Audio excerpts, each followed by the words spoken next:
Let me talk a little bit about one of the, I'd say, two main theoretical frameworks of NARM.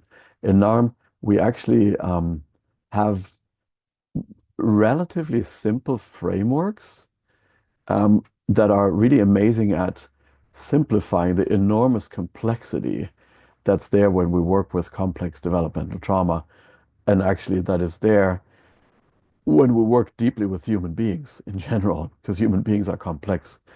And NAM offers a few really beautifully simple and concise models that can help us understand the human condition much more deeply. And the first one I want to touch on is the so-called adaptive survival styles. So these survival styles are, well, I'll read out loud what you can see already here in the slides. There are adaptive strategies children use to protect the attachment relationships with their caregivers. That's a simple sounding sentence, but there's a lot of depth and complexity in that sentence. Let me try and unpack it a little bit. Um, so here's the situation. Children are 100% dependent on their caregivers, right? For their very survival. We all know this, especially small children. They cannot survive on their own. They're 100% dependent on their environment and on their caregivers. Usually it's the parents. What that means is that as a child, I have one first priority over any other priority.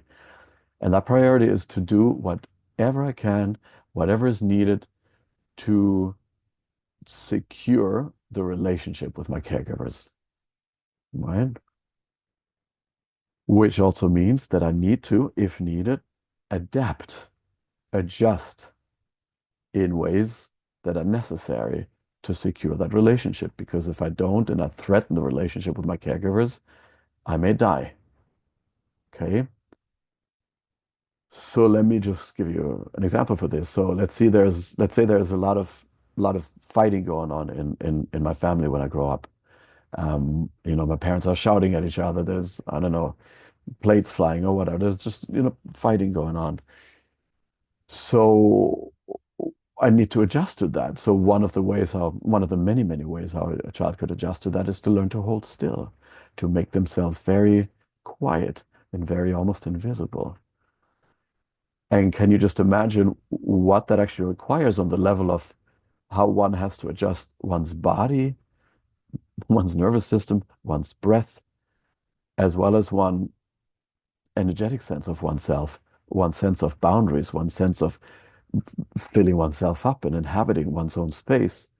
And also on the behavioral level, I need to be quiet. So on all these layers, behavioral, physiological, emotional, mental, spiritual, we have to make an adjustment. We have to adapt to the environment in order not to threaten the relationship to our parents.